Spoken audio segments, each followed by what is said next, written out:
প্রসাদটি ভগবানকে অর্পণ করা হবে এবং আপনারা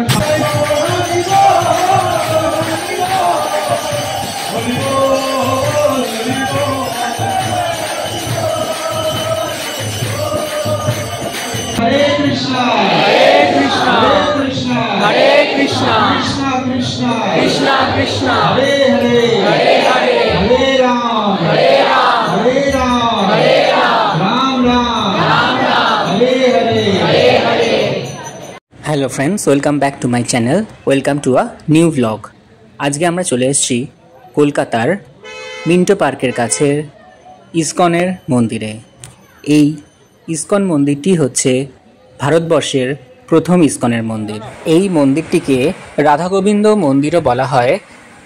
এটি ভগবান কৃষ্ণ এবং তার সহধর্মিণী দেবী রাধারানীর উদ্দেশ্যে নির্মিত হয়েছিল, যেটি এখন ইসকন কলকাতা নামেও পরিচিত। এবার আসি এই মন্দিরে আপনারা কিভাবে আসবেন।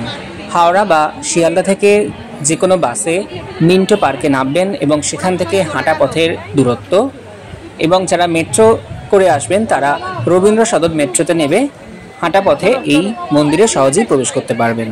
এখন আমরা মূল মন্দিরে প্রবেশ করছি। মূল মন্দিরে ঢোকার আগে বাঁদিকে জুতো রাখার জায়গায় আপনারা বিনা পয়সায় জুতো রেখে মূল মন্দিরে প্রবেশ করবেন।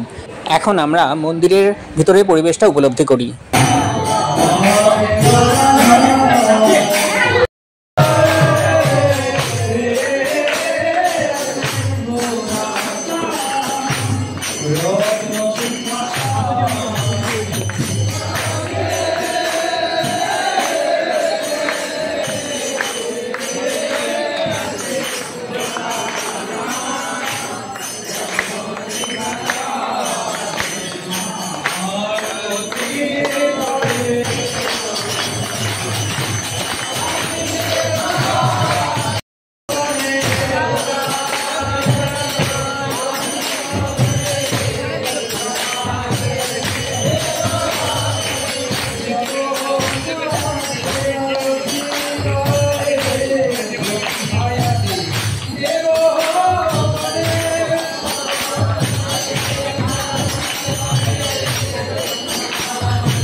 এখন এই মন্দির খোলা থাকার সময়সূচিটা আমরা জেনে নেই। ভোর 4:30টার সময় এই মন্দিরটি খোলে এবং দুপুর 1টার সময় বন্ধ হয়। আবার বিকেল 4টে থেকে রাত 8:30 অবধি খোলা থাকে। দুপুর 1টা থেকে 4টে অবধি এই মন্দিরটি বন্ধ থাকে। 1970 সালের দিকে স্বামী প্রভুপাদ দ্বারা এই মন্দিরটি প্রতিষ্ঠিত হয়।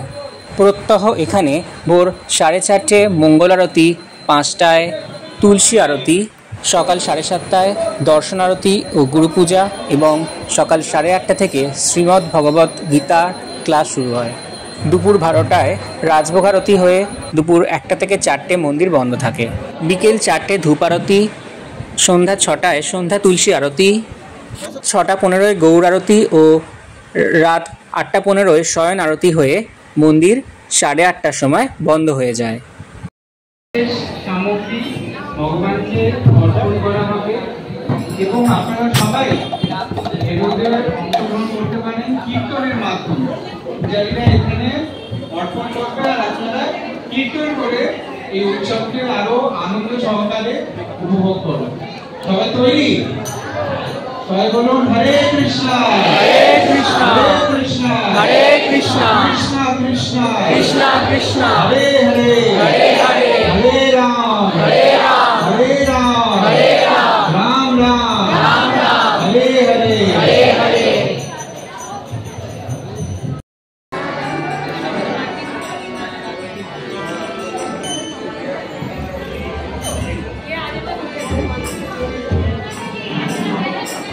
মন্দির সংলগ্ন এই ছোট্ট ঘরেই শ্রীল প্রভুপাদও থাকতেন এবং বহু দর্শনার্থী ও শিষ্যদের সঙ্গে দেখা করতেন এবং ইসকনের ভবিষ্যৎ পরিকল্পনা সম্পর্কে নির্দেশ দিতেন। আপনারা চাইলে এই কলকাতা ইসকনের গেস্ট হাউসে থাকতে পারেন, তার কন্ট্যাক্ট ডিটেলস আমি ডেসক্রিপশন বক্সে দিয়ে দেবো। এখানে স্ট্যান্ডার্ড রুম এবং এসি ডিলাক্স রুমও পাওয়া যাবে। এখানে চেকিং টাইম দুপুর 12:30 এবং চেক আউট টাইম সকাল 10টা। এবার আসি এখানে কিভাবে আপনারা প্রসাদ গ্রহণ করবেন।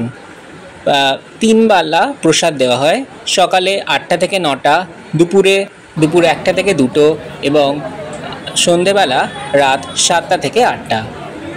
এই প্রসাদ গ্রহণ করার জন্য আপনাকে কাউন্টার থেকে নির্দিষ্ট মূল্যের কুপন সংগ্রহ করতে হবে এবং এই কুপনের মূল্য পুরোপুরি ফিক্সড থাকে না, মোটামুটি 60 থেকে 70 টাকাও হয়, আবার বিশেষ বিশেষ দিনে 100 থেকে 120 টাকার মধ্যেও হয়।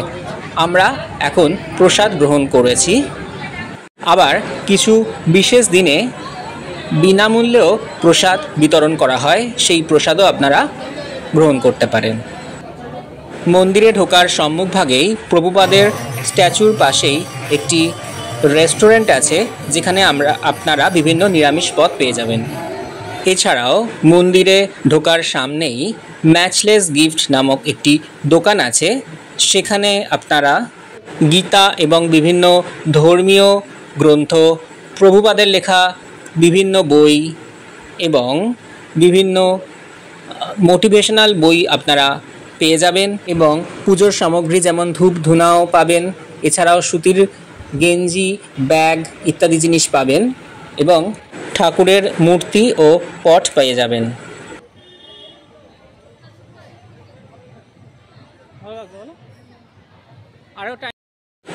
তো আজকে এই কলকাতার ইসকনের মন্দির দেখে আমাদের মন শান্ত হয়ে গেল।